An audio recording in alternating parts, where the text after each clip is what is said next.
you say that this sense of community is what brings you the most joy? I think the most joy is from one-on-one connection, but then the next level out is the sense of community. When your darkness has a sound, when it fills your ears and Do you mind just stating your name?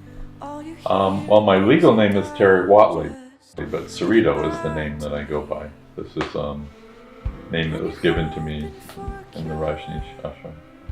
Yeah, I guess I'd say I've had a rich life. So my father died before I was born in the war, and then my stepfather wanted to live in Texas. My mother wanted to live in California. He was in the Air Force. We went back and forth between Texas and California, or like we homesteaded in Alaska because he was into that. I had two younger brothers. I don't remember much about specifics. So I had a brother, Sam, who was 18 months younger. We got on pretty well. I remember it was a kind of bickering sort of way. I remember once we were older and back in the States, we remember going out bike riding and pretending we were flying airplanes. My youngest brother, Cecil, who was born in Alaska, had a bronchial defect and he needed surgery, and the military hospital in Anchorage didn't have the facilities, so we went back to Seattle where he had surgery, and then we were staying in Vallejo with my grandmother while he recuperated, and then he recuperated, and my dad was supposed to send us a ticket to go back to Alaska, but eventually he never did, and he kind of freaked out and sold the homestead and came back to California. I went to the 7th and 8th grade in Texas, and then when I was in the 9th grade, they split. And my mother moved us to Napa. I went to Napa Junior High School and Napa Senior High School, so we graduated there. Before that, we basically moved every year. It was the first time I actually had a chance of living in the same place long enough to make friends. And I ended up friends with a group of science geek guys. In the 9th grade, when I showed up, I signed up for shop classes, and then I got called in a couple weeks into the semester and they said, no, you should be college draft, you need to take this general science. So I showed up in a general science class a week before an exam, and I got a B on it, and the teacher used me as an example of why this wasn't hard stuff. So the science guys were like, oh, he's one of us. And 3 of those guys, 2 of them, me and I was the 3rd one. We moved to Cal Poly in San Luis Obispo to study electronic engineering in 1964. So there was a woman that I knew from high school, in my high school class, that eventually we became lovers. We were lovers off and on for 18 years. She was a belly dance teacher. She introduced me to the Neo-Pagans. I spent some time there. She introduced me to the Rajneeshis. In Berkeley, there was a community.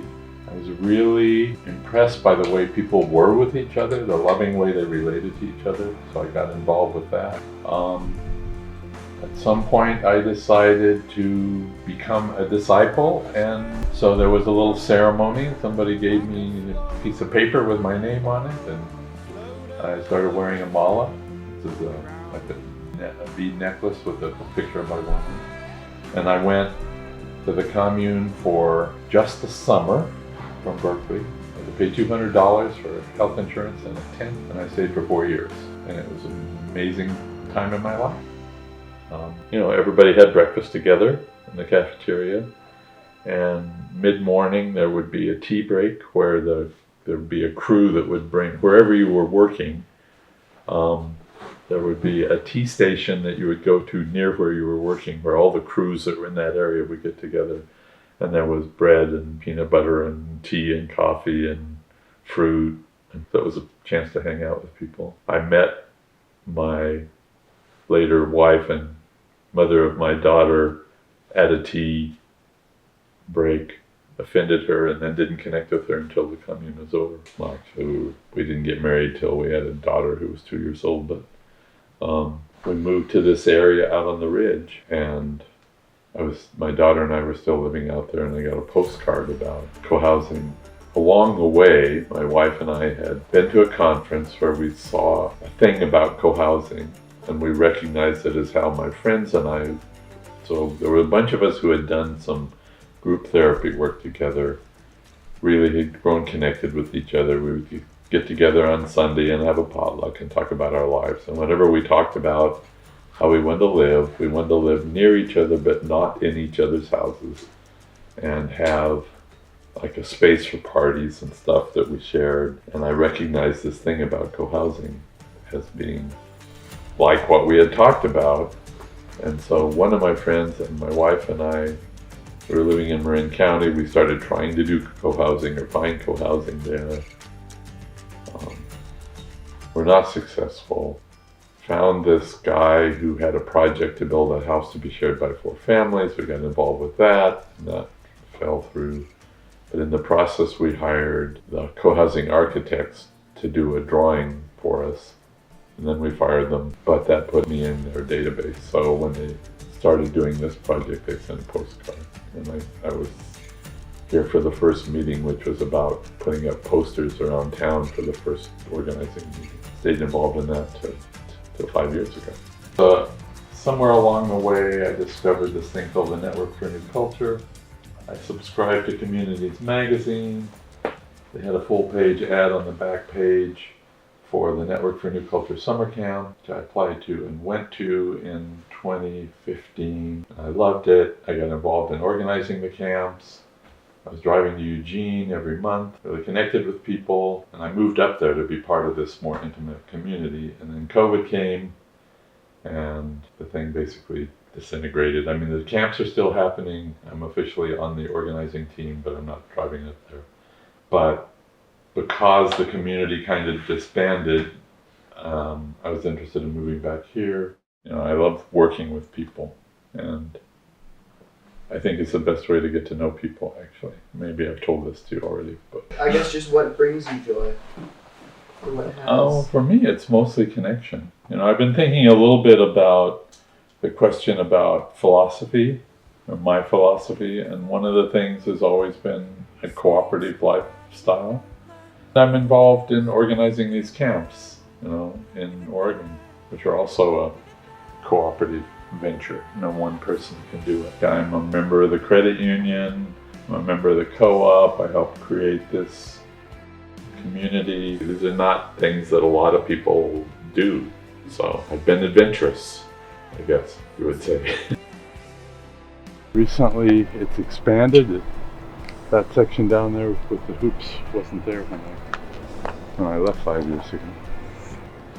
So that's basically all I can think of. When the future's never sure, when the light is never yours, when the darkness takes the ground, then give it back, give it back, give it back.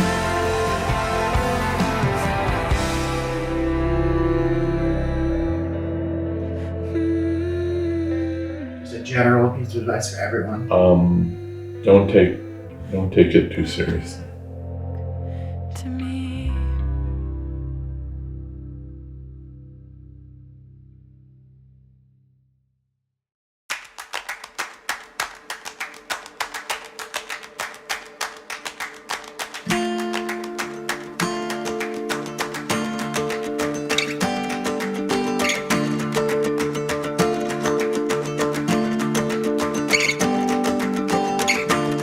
Was it you,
He will hold with all of his might the armies of night. Still